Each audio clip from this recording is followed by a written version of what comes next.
এবার পুরুলিয়ার একটা ছবি দেখাবো, খবর দেখাবো। অনেক শিলান্যাস আমরা দেখি, উদ্বোধন দেখি, ভিত্তিপ্রস্তর দেখি।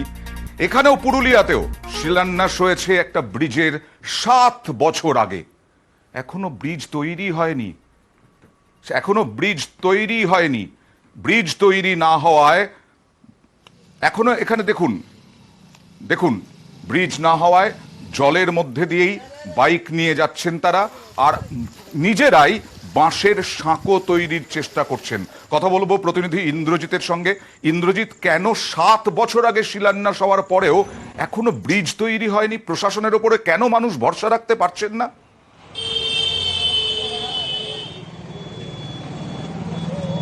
দেখো অয়ন্দা, আড়সা এবং পুরুলিয়া 1 নম্বর ব্লকের যে যোগাযোগ ব্যবস্থা তা নিয়ে একটি সেতু নির্মাণের তৈরি হয় এবং তার যে 7 বছর আগে তৎকালীন মন্ত্রী, পশ্চিমাঞ্চল উন্নয়ন মন্ত্রী শান্তিরাম মাহাতো, তিনি এই ব্রিজটি উদ্বোধন করেন এবং কাজও শুরু হয় এবং মাঝপথে থেমে যায়। এবং 7 বছর অপেক্ষা করে প্রশাসনের উপর ভরসা হারিয়ে সাধারণ মানুষ বর্ষার সময় বাঁশের সেতু তৈরি করে এবং সেটা জীবনের ঝুঁকি নিয়েই পারাপার করে।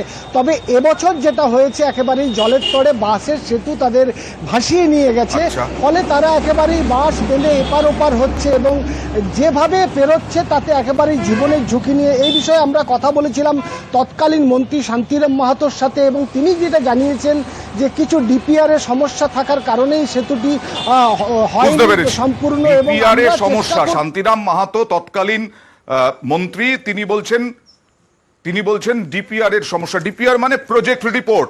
প্রজেক্ট রিপোর্টের সমস্যার জন্য মানুষ 7 বছর ধরে পরিষেবা পাবেন না, এই কখনো হয়? কি বলছেন শান্তিরাম মাহাতো, দেখুন। পশ্চিমাঞ্চল বিভাগের যখন দায়িত্বে ছিলাম তখন আমি একটা সেতু নির্মাণের জন্য শুরু করেছিলাম। এই ফিনান্স ডিপার্টমেন্টে পাঠানোর পরে ফিনান্সের অ্যাপ্রুভেল পেতে দেরি হওয়ার কারণে এটা কিন্তু সেই সময় আটকে যায়। পিডব্লিউডি ডিপার্টমেন্টের সঙ্গেও কথা বলে এটা, এবং সর্বোপরি চিফ মিনিস্টারের সঙ্গে কথা বলে ওই সেতু নির্মাণ আগামী দিনে যাতে করা যায় সেই জন্য আমরা উদ্যোগ নেব। আর অবশ্যই বিজেপি এই সুযোগ ছাড়বে না, তারাও রাজনীতির ময়দানে।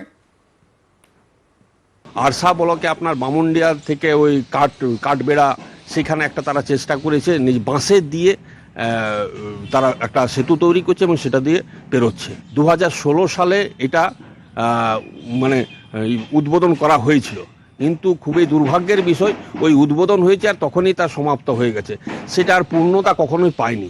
এবং তাই প্রশাসন এবং শাসক দলের উপর আস্থা হারিয়ে মানুষ আজকে নিজের চেষ্টায় জীবনের ঝুঁকি নিয়ে ওই সেতু বানিয়ে চলছে। হ্যাঁ, জীবনের ঝুঁকি নিয়ে সেতু বানাচ্ছেন।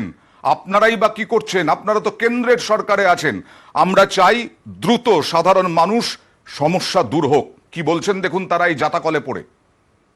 এইখানে একটা ব্রিজ হবার ছিল, কিংবা ব্রিজটা কিছুটা হয়েও গেছে, তাতে ব্রিজটা আটকে যাওয়ার কারণে আমাদের চিন্তা ভাবনা হলো, আমাদের অসুবিধা হলো। ওইটা বাসের সেতুটা তৈরি করলেই। কি চাইছেন আপনারা? আমরা চাইছি এই ব্রিজটা যত তাড়াতাড়ি হয়। প্রশাসনকে কি জানানো হয়েছিল? প্রশাসনকে অনেকবার নোটিশ দেওয়া হয়েছে, কিন্তু কোনো কাজ হয়নি। এই কাজটা আমরা আজকে কমসে কম 10-15 দিন হলো, আরও 3-4 দিন সময় লাগবে এই ব্রিজটা করার জন্য। কি চাইছেন আপনারা? আমরা চাইছি যে যাতে করে সরকার আমাদের এই ব্রিজটা করে দেয়, ওইটাই চাইছি আমরা।